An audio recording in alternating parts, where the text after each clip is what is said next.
아멘.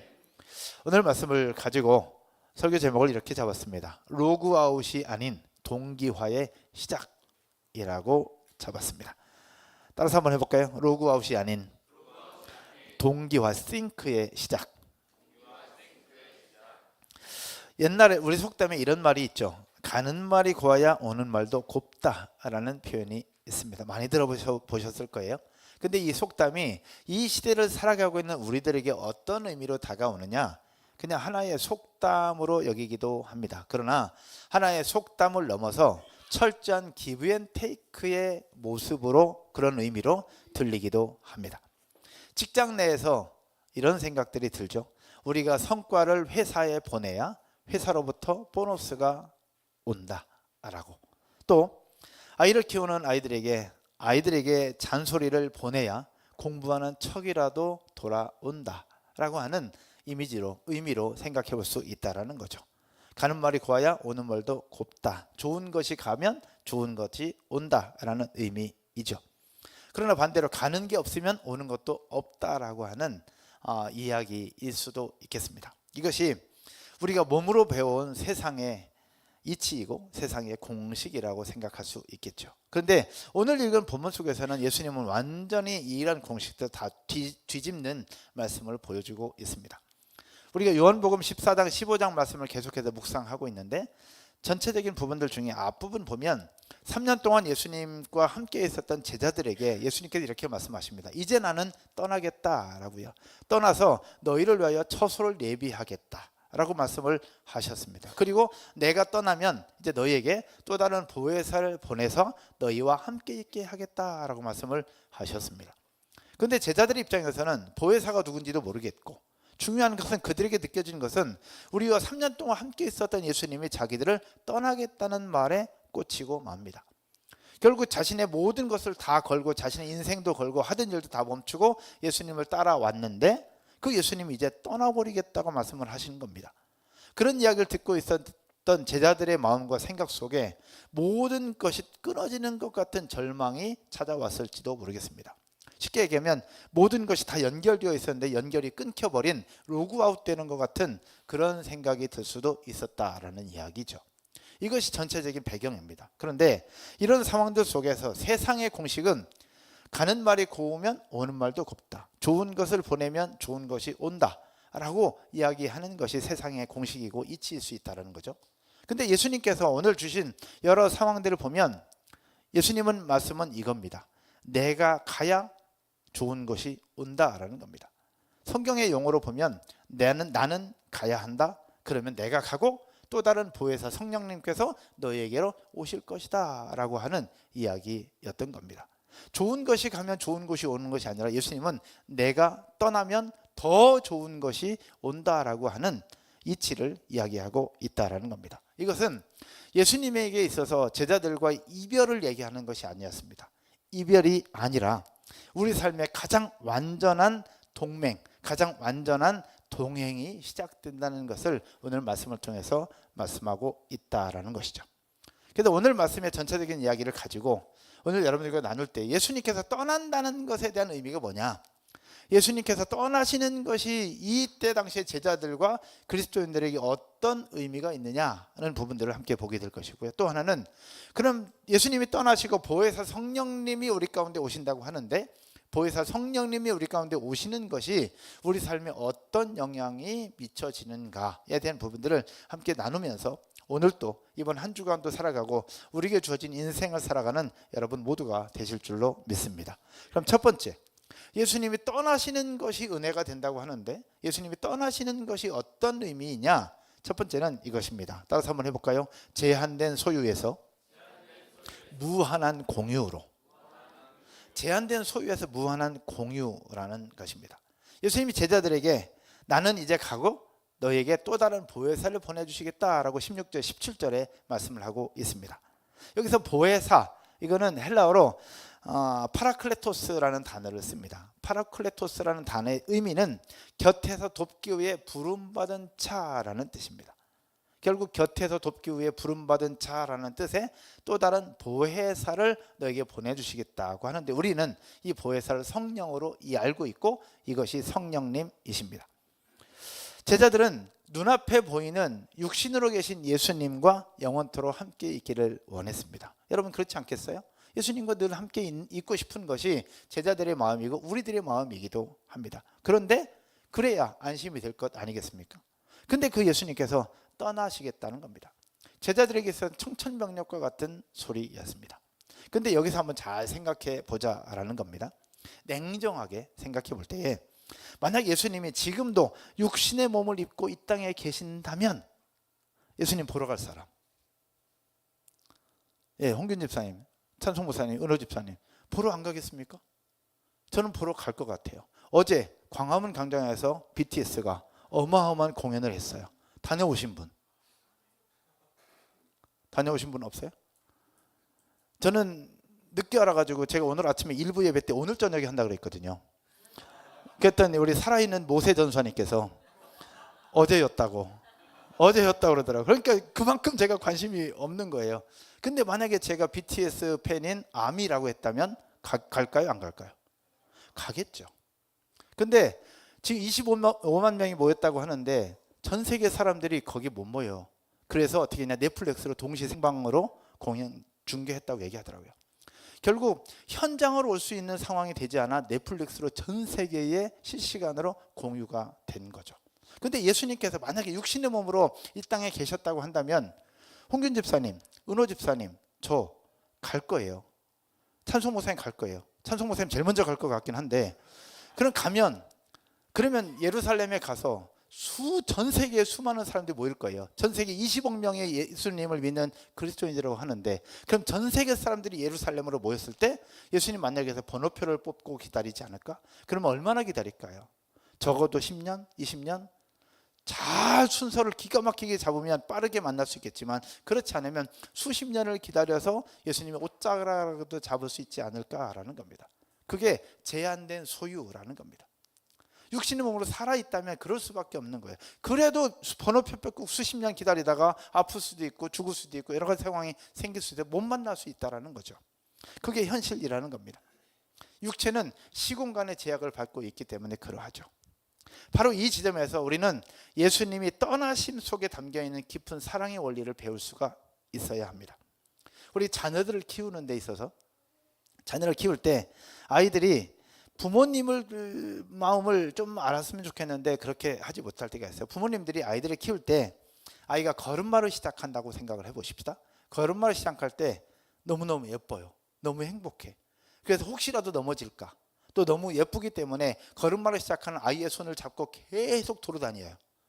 계속 돌아다니고 오늘 또 돌아다니고 내일 또 돌아다니고 그 다음 날도 돌아다니고 그렇게 1년 2년을 손잡고 계속 돌아다닌다고 한다면 우리 아이가 제대로 걸을 수 있겠습니까? 엄마 손, 아빠 손을 잡지 않으면 절대 걷지 못할 겁니다. 그러나 아이가 건강하게 성장하고 걸음마를 잘 하기 위해서는 뭐 해야 돼요? 반드시 손을 놔야 되는 겁니다. 반드시 손을 놔야만 아이들이 건강하게 걸어갈 수 있다는 거예요. 반드시 아이들이 건강하게 성장하기 위해서는 부모의 퇴장이 반드시 있어야 아이들의 성장이 건강하게 이루어질 수 있다는 이야기죠. 여러분 예수님과 제자들의 관계도 마찬가지였습니다. 예수님이 육체의 모습으로 옆에 늘 계셨다고 한다면 제자들은 평생 예수님의 바지춤만 붙잡고 다니는 영적 어린아이로 남지 않았을까요? 그러나 예수님은 제자들을 떠나셨습니다. 그래서 육체적으로 한계가 있는 그 공간, 시공간의 제약이 있는 그 관계를 떨쳐버리고 결국 떠나버린 거죠. 이 떠난 것이 어떤 역사가 일어났냐? 따라서 한번 해볼까요? 예수님의 떠나심은 제자들을 방치한 것이 아니다. 예수님의 떠나심은 제자들과 관계를 끊어버린 것이 아니다. 떠나시거나 관계를 끊어버리거나 방치한 것이 아니라 그들의 영적 성장을 위한 배려였고요. 더 나아가서 따라서 한번 할까요? 저와 여러분들의 주님이 되시기 위한 과정이었다. 저와 여러분들의 주님이 되기 위한 과정이었다라는 겁니다. 여러분 멀리 예루살렘에만 계신 주님이라면 우리는 만나기 쉽지 않을 거예요. 그러나 예수님이 떠나시고로 말미암아 우리 가운데 보혜사 성령으로 다시 오셨죠. 그리고 나서 이제는 우리와 1대1로 직접 소통하게 하는 무한 공유의 대상이 되신 분이 바로 예수님이라는 겁니다. 이것이 바로 동기화죠. 싱크이죠. 여러분의 스마트폰 가지고 있는 스마트폰 데이터가 클라우드에 동기화되면 여러분이 어디에 있든지 간에 똑같은 정보를 확인하고 사용할 수 있지 않겠습니까? 저희 교회에 여러 가지 데이터들이 있습니다. 지금까지는 외장하드를 사서 외장하드 좋은 걸 사서 외장하드에 하나하나 정보를 입력했어요. 그런데 우리 한찬수 목사님과 우리 박한별 목사님께서 그 말씀을 하시는 거예요. 이제는 그 공유기를 좋은 거를 하나 사서 접속을 해놓으면 여기서도 볼 수 있고 집에서도 볼 수 있고 그 하나에 저도 볼 수 있고 한 목사님도 볼 수 있고 박 목사님도 볼 수 있고 누구든 접속하면 누구든 다 볼 수 있는 장비를 하나 사자라고 말씀하시더라고요. 근데 생각보다 너무 비싸더라고요. 그래서 좀만 더 고민해보자. 급한 건 아니니. 근데 결국은 그걸 하나 사놔야 되지 않겠나라는 생각이 드는 거예요. 근데 지금까지는 외장하드 하나 사서 박한별 목사님이 그거 가지고 퇴근하시면 저는 못 봤어요. 볼 수가 없어요. 전화해서 보내달라고 할 수밖에 없는 거죠. 그러나 이 커다란 공유기에 접속이 딱 되면 어디든 사방에서 누구든 다 볼 수 있는 거죠. 우리 가운데 보내주신 성령의 역사는 바로 그렇다라는 겁니다. 누구든 예수님이 원하면 예수님을 만날 수 있고 성령의 은혜를 누릴 수 있게 되는 것, 이것이 바로 우리 예수님께서 떠나시고 보혜사가 오심으로 말미암아 우리 가운데 주신 내 안에서 숨쉬는 영적 운영체계가 우리 안에 들어오게 된 것이죠. 여러분 믿으십니까? 사랑하는 성도 여러분, 예수님께서 떠나시고로 말미암아 성령께서 우리 가운데 오셨다는 것은 무엇이냐? 제한된 소유였으나 이제는 무한정으로 공유할 수 있는 대상이 되어 우리 가운데 직접 들어오신 분이 바로 보혜사 성령이심을 기억하고 보혜사 성령님을 누리고 경험하는 여러분 모두가 되기를 주님의 이름으로 축원드립니다. 이 성령님을 실제로 우리 공유한다는 것은 무엇이냐? 직장에서 만약에 상사에게 꾸중을 듣는다, 그런 장면이 생긴다 한다면 예전에는 육신의 예수님께서 멀리서 계시면서 응원하셨겠죠. 그러나 보혜사 성령님께서 우리 가운데 들어오셨다는 것은 무엇을 얘기하느냐? 상사에게 꾸중 듣는 그 순간 성령님께서는 우리 속에 그 순간 우리를 위로해 주심과 더불어서 괜찮아, 내가 네 곁에 있어, 다시 힘을 내, 다시 할 수 있어 라고 그 순간 즉각적으로 응원해 주시고 위로해 주시는 분이 바로 우리 속에 계신 성령 하나님, 보혜사 성령님이신 줄로 믿습니다. 그것이 바로 제한된 소유가 아니라 무한한 공유자로 우리 가운데 오신 보혜사 성령님이십니다. 예수님은 그래서 제자들을 떠나신 거죠. 은혜입니까? 아닙니까? 은혜죠. 떠나지 않았다면 우리는 예수님 만나기에 쉽지 않았을 거예요. 떠나셨으니까 우리가 그 은혜를 지금도 누리고 있는 것이죠. 할렐루야. 두 번째는요, 이제 가시는 것이 은혜였다면 오시는 것도 은혜입니다. 오신 것이 왜 은혜냐? 어떤 은혜이냐? 전 이렇게 표현 한번 해봤습니다. 고아 정신에서 상속자 정신으로, 고아여서 이제는 상속자가 되었다라는 겁니다. 오늘 보면 18절 한번 보실까요? 18절에 온라인으로 예배하시는 분들도 함께 읽겠습니다. 내가 너희를 고아와 같이 버려두지 아니하고 너희에게로 오리라. 아멘. 여기서 우리는 고아라는 단어를 한번 살펴볼 필요가 있습니다. 고아 하면 부모님이 없는 자녀를 고아라고 표현을 하죠. 그때 당시에도 마찬가지였습니다. 근데 당시 유대 사회에서 고아라고 표현하는 것은 무엇이냐? 단순히 부모가 없는 슬픈 상태만을 이야기하지 않았습니다. 당시 고아라고 하면 어떤 존재를 얘기하느냐? 법적 보호자가 없는 사람들, 법적 보호자가 없는 사람을 고아라고 표현을 했고요. 또 하나 상속권, 부모로부터 어른들로부터 누릴 수 있는 상속권, 계승권을 완전히 잃어버린 존재를 고아라는 단어에 다 담아 두었습니다. 즉 고아는 나를 책임져 줄 배경이 사라진 상태를 고아라고 표현을 했던 거죠. 성령님의 오심은 바로 이런 고아들에게 아버지가 되어주시는 것이고, 이런 고아들에게 책임자가 되어주시는 것이고, 그 누구에게도부터 받을 상속권이 없는 이들에게 하나님 나라의 모든 것들을 다 상속해 주시는 영적인 아버지가 되는 사건이 바로 보혜사 성령님이 오신 사건입니다. 근데 보혜사 성령님께서 오셔서 우리에게 무엇을 발급해 주셨느냐? 여러분 혹시 모바일 신분증 가지고 계신 분? 예, 모바일 신분증, 핸드폰에 모바일 신분증 가지고 있죠. 우리에게 성령 하나님께서 오셨다, 보혜사가 오셨다는 것은 무엇이냐? 하나님의 자녀라고 하는 천국 모바일 신분증을 여러분 모두에게 발급해 주신 것과 같아요. 여러분 아멘이십니까? 하나님의 자녀라고 하는 천국 모바일 신분증을 여러분들에게 다 발급해 주신 거예요. 그래서 어디 가든지 누구를 만나든지 신분증 딱 꺼내고 핸드폰 딱 꺼내서 어플 열어서 나는 하나님의 자녀다, 나는 하나님의 상속자다, 나는 하나님으로부터 법적인 책임과 보호를 받을 수 있는 존재다라는 것들을 증명할 수 있는 사건이 바로 예수님이 떠나고 나서 우리 가운데 보내주신 보혜사 성령 하나님이심을 기억하기를 주님의 이름으로 축원드립니다.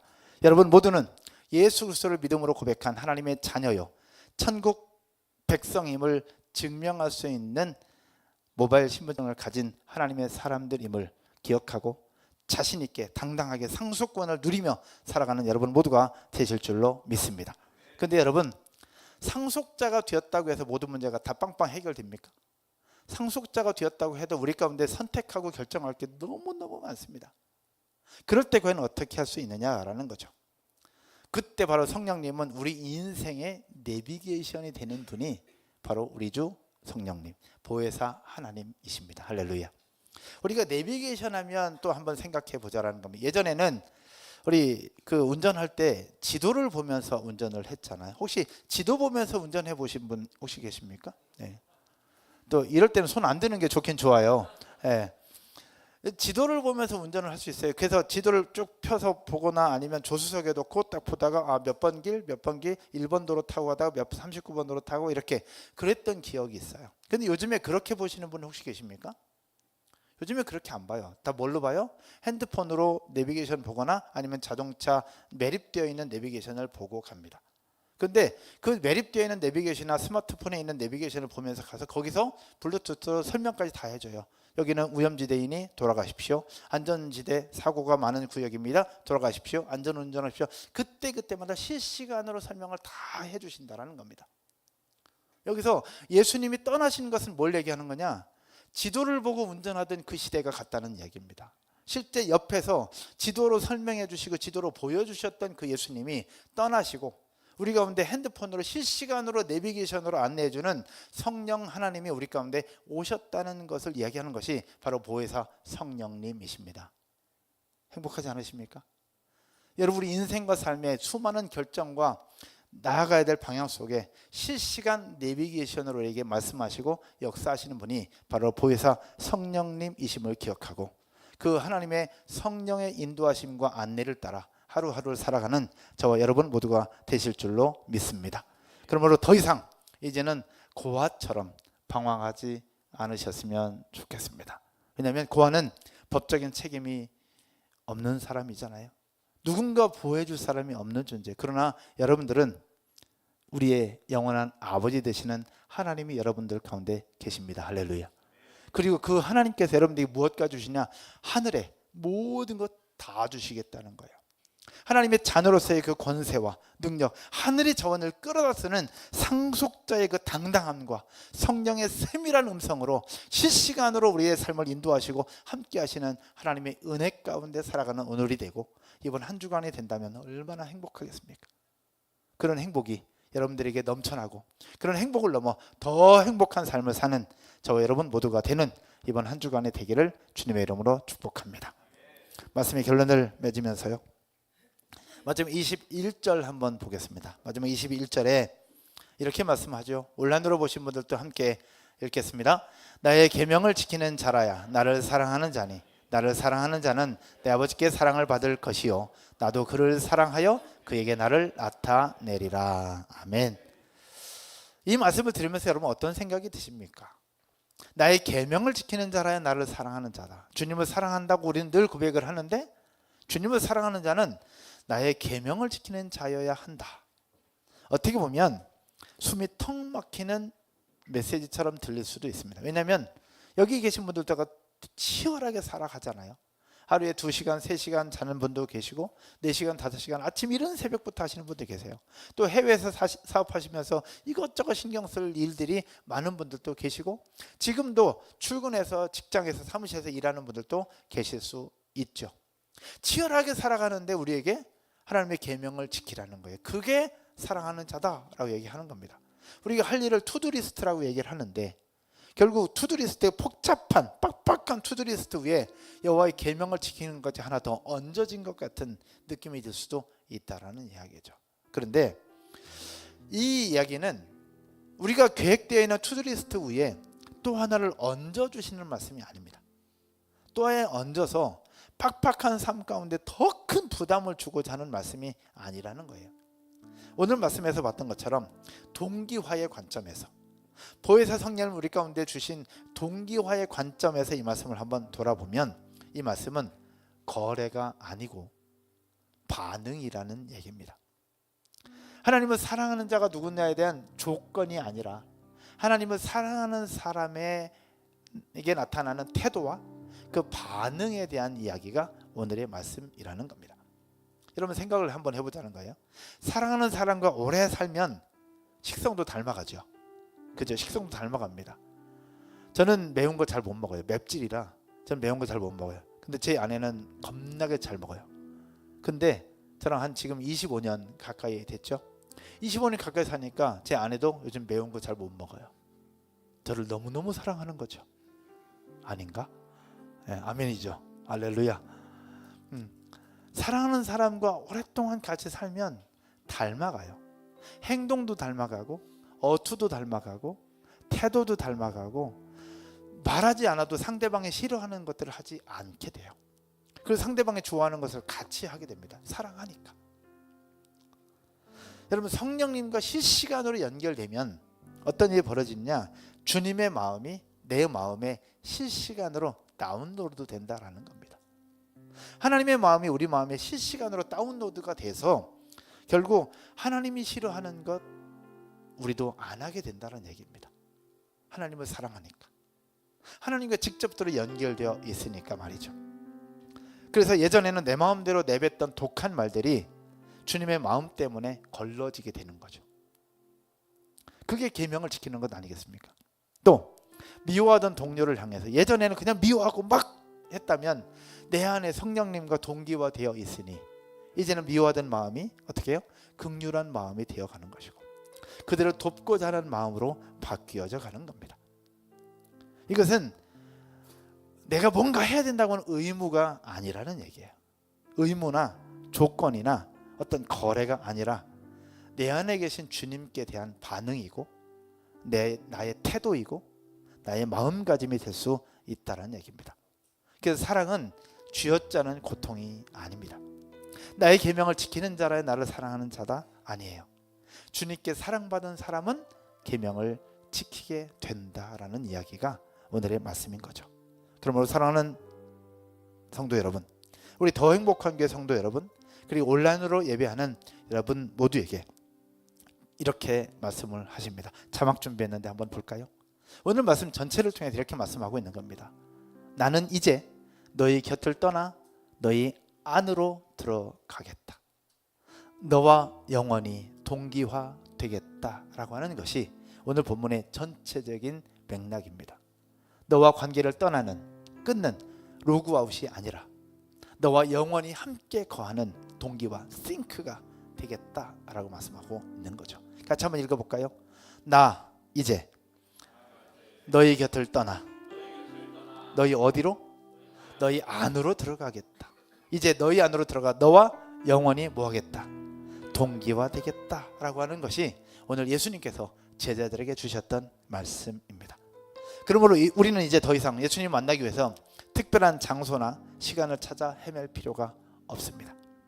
여러분이 월요일 아침 전철을 타고 지옥철이라고 부르는 전철을 타고 출근할 때에도, 그리고 아이의 울음소리에 지쳐 잠이 깰 때에도, 그리고 거래처와의 갈등으로 가슴이 답답할 그때에도, 또 새로운 프로젝트와 새로운 준비를 하는 그 상황 현장 그 속에도 바로 그 자리가 주님이 계신 그 자리가 될 것이고, 주님과 함께 동기화되어서 주님과 동행하고 주님과 깊은 나눔 속에 실시간으로 말씀하시고 우리의 길을 안내하시는 영적 내비게이션으로 역사하시는 하나님과 동행하는 이번 한 주가 되기를 주님의 이름으로 축원드립니다. 그래서 두 가지만 실천상으로 함께 나눠보려고 합니다. 첫 번째는요, 따라서 한번 해볼까요? 내면의 대화로 주님과 실시간 로그인 하십시오.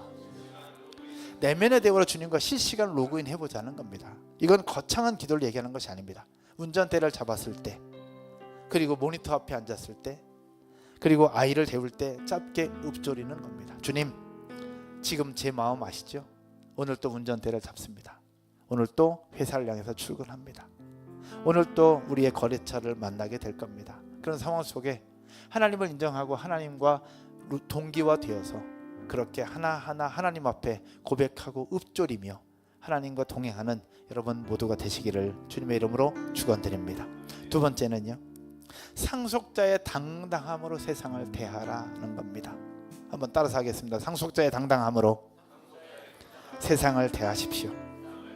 세상에선 여러 가지 상황으로 우리를 흔들기도 합니다. 유혹도 하고요, 우리를 넘어지게 만들 수도 있습니다. 그러나 그때에 여러분은 천국 백성이라고 하는 모바일 신분증을 가지고 있는 하나님의 자녀로, 나는 하늘 아버지의 모든 것을 예비한 상속자다라는 생각을 가지고 하늘의 모든 능력들을 다운로드 받아서 담대하게 멋지게 살아가는 여러분 모두가 되시기를 주님의 이름으로 축원드립니다. 그래서 제자들을 떠나시겠다고 예수님의 떠나심은 저와 여러분을 버려두신 것이 아닙니다. 버려둔 것이 아니라 우리 삶의 모든 순간 동기화되기 위해서 떠나신 장면이고 사건이라는 사실을 기억하고 오늘 또 우리 가운데 계신 보혜사 성령님과 함께 멋지게 당당하게 신나게 행복하게, 아니 더 행복하게 살아가는 여러분 모두가 되실 줄로 믿습니다. 아멘이시죠? 자리에서 한번 일어나셔서 우리 찬양 한 곡 드리면서 우리 하나님 앞에 기도하겠습니다.